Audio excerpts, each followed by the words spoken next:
All right, and we're live. We got Paddy Pimblett versus Jared Gordon.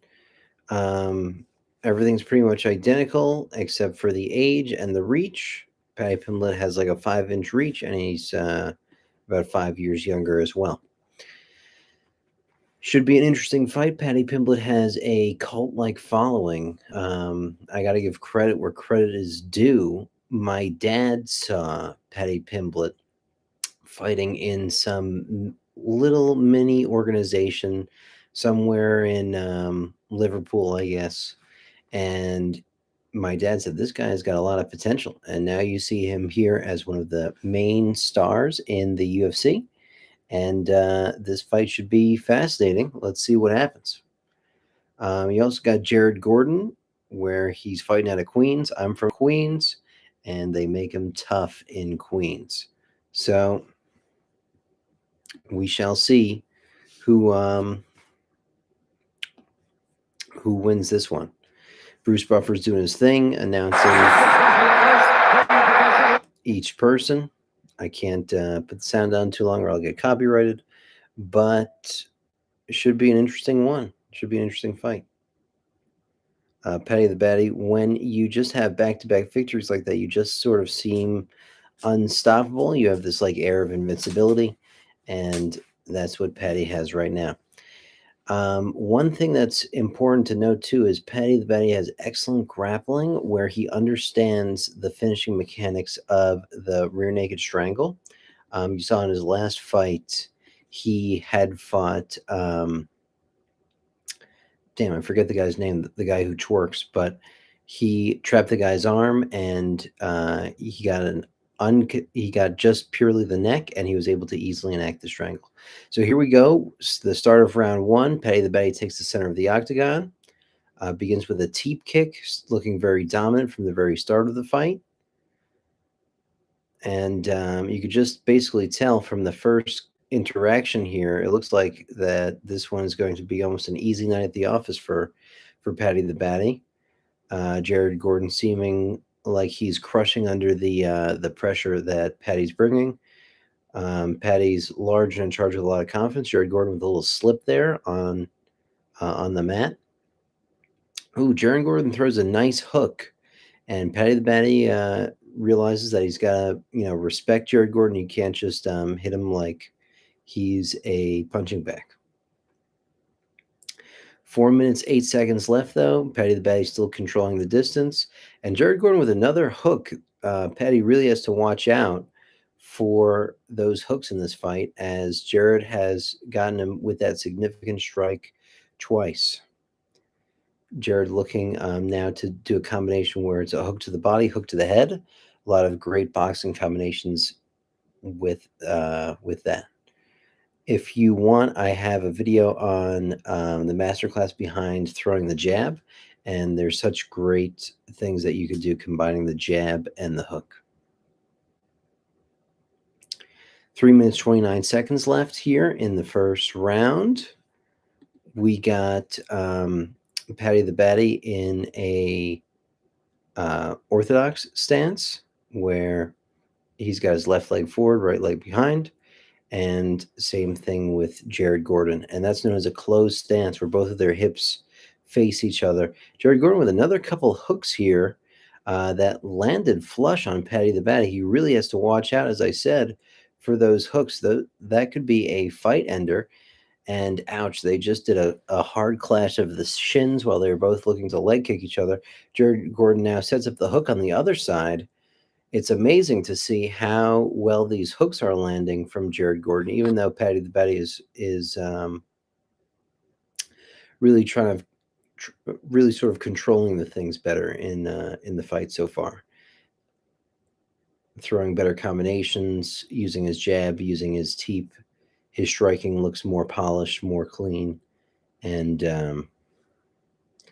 Jared Gordon with another powerful hook, though. Man, I don't know how many Paddy the Baddy can take. He's really, really, really got to be careful and make some adjustments so that those hooks stop hitting him.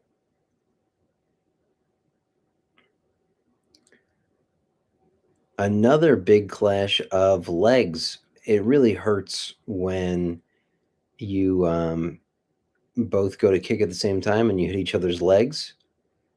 I wonder if that affects their footwork or anything. Jared Gordon doing some nice circling. Paddy the Betty throwing alternating roundhouse kicks. Jared Gordon throws a kick himself. Paddy catches it for a second and throws it away. Jared Gordon lands another great hook. You could even see there's some red marks and some swelling on Paddy's face from those hooks. You know, Paddy's another hook from Jared Gordon. Another hook. Wow. You know, Paddy's right hand is a little bit low, and he really should have that hand up protecting those hooks. And Paddy the Betty's throwing a lot of straight shots, and the great counter Jared Gordon's using is those hooks. Oof. Paddy the Betty threw a great couple strikes, and they were just thrown like rock'em sock'em robots there. Jared Gordon looks for a takedown. Paddy easily defends. 43 seconds left in the first round of 3.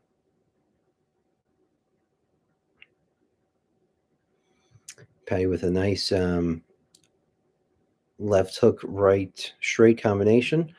Paddy the Betty goes for a takedown, but ends up on bottom here with 24 seconds left in the round. He looks to try to get up, but Jared Gordon pushes him back down.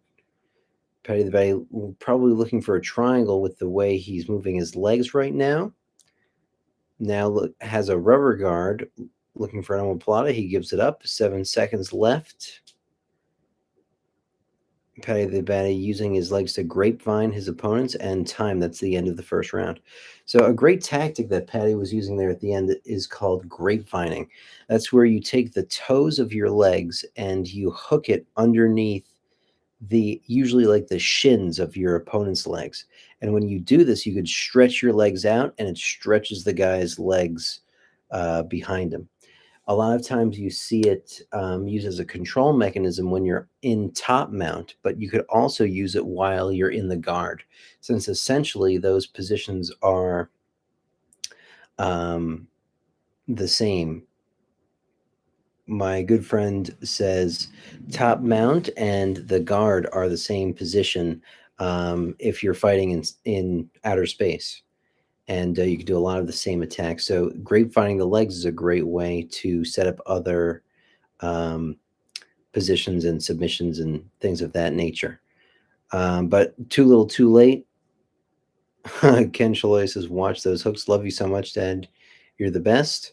And if you have a good upper body grip and you combine them with those hooks, you could start to make a lot of good things happen from the guard. It's round 2 beginning right now. Paddy the Betty opens up with a leg kick. Jared Gordon checks it.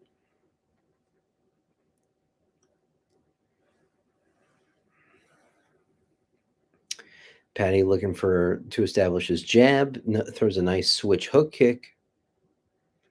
You know, it's interesting. Paddy sort of has this Holland style of kickboxing, just like Darren Till that we saw a couple fights ago, but it's not done in a way where he's compromising himself for any other striking style. I mean, I'd like to see his right hand up a little bit more because he kept getting hit with those hooks.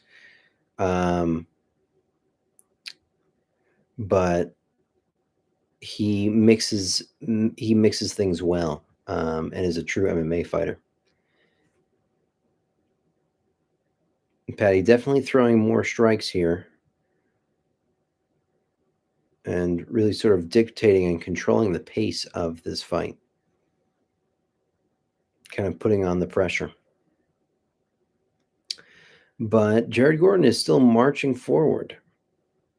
And now Jared Gordon actually is trying to control a majority of the octagon. Not a whole lot has happened, though, in the first minute and a half of this second round. Both guys attacking with powerful hooks, and Jared Gordon using some good footwork here. Looks like Jared Gordon is a skilled boxer, and he's trying to make this into a boxing fight. Edgar Valencia says, "You going to show it?" No, Edgar, I'm not going to show it. Unfortunately, I would not only get copyrighted, but it's a $250,000 fine with 5 years in prison if I were to show this fight on my channel. Paddy the Baddy goes for an interesting hold on the head here, and love you too, Edgar. Thank you so much. And he drops to the ground with it, but it ultimately turns out not to be anything. Paddy has some interesting no-gi grips that he likes to utilize on his opponent. He's sort of creative in that sense. And Paddy the Baddy has a whizzer and a wrist control, and you saw him utilize a great judo throw called the Hare Goshi in one of his previous fights. And he learned that from a guy named Jay Flow. That's at least what he's known as on Instagram and stuff.